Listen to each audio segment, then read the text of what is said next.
You are looking at Julian's pronunciation guide, where we look at how to pronounce better some of the most mispronounced words in the world, like this other curious word. But how do you say what you're looking for today? Let's learn how to pronounce the name of this fruit. I'm not entirely sure why so many people are looking at how to pronounce it. If you have an answer, let us know in the comments. That would be fascinating. So, English pronunciation, peach. Alright, so you have a P sound. The spelling is P-E-A-C-H, but it is pronounced more as an P-E-E-C-H,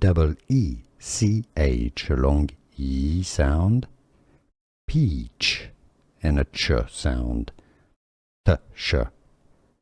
Peach, peach.